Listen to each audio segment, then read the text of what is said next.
dienos važiavimas? Gerai praėjo, startas kaip ir pavyko, nedariau ten kažkokių tai ekstremalių dalykų, bet Suomis su TCR-u pakrikštijo automobilį, visiškai mane prispaudė, aš jau ten pilnai ant kerbų buvau užlipęs, bet vis tiek gavau į šoną.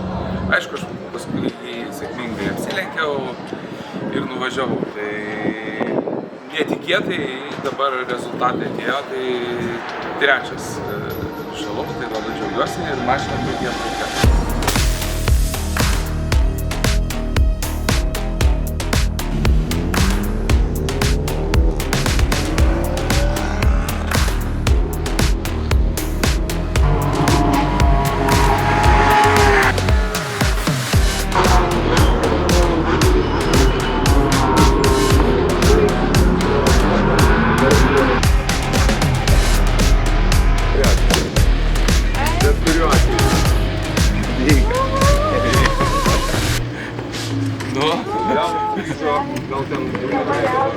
Kaip sekėsi antras važiavimas?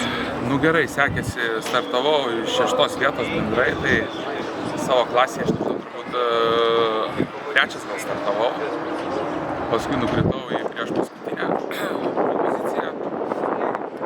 Kaip ten baigėsi viskas, aš nežinau, bet finišavau panašu, kad trečias ir bendroje įskaitai turėčiau, kad trečias dar oficialių rezultatų nėra, tai man čia labai didelis pasiekimas. Kaip jauteisi kirstamas finišo liniją? Labai gerai jaučiausi, labai džiaugiausi, nes Benzo irgi buvo likę jau užsidegę gal dar 7 minutėm iki finišo, užsidegė Benzo lemputė ir kirtau finišo liniją, tai buvo likę 5 km tiktais, tai dar laikiau kumščius, kad tik davažiuočiau ratą iki uždaro tarpo, tai viskas per plauką, nes ir padangos baigėsi, viskas baigėsi ir rezultatas geras. Koks jausmas stebėti visas lenktynės iš šono? Kai be ausinių, tai dar galima, bet kai su ausinėm ir tu girdi kiekvieną brr mašinos ir nedaug dievė atsiranda koks tyli pauzė, kokia tyli pauzė. Galvoju, jau negerai kažkas tai.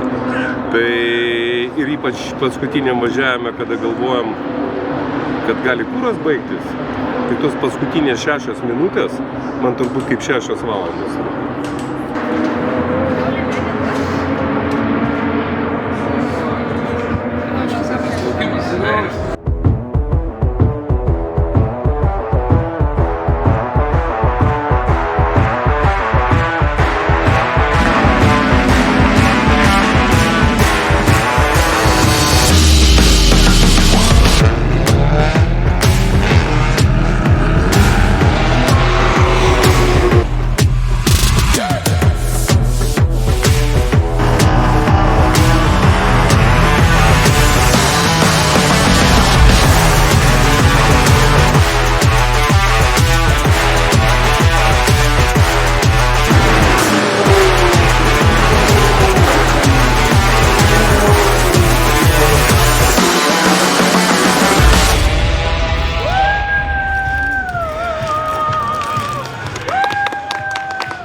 Nėra padėtum? Yra.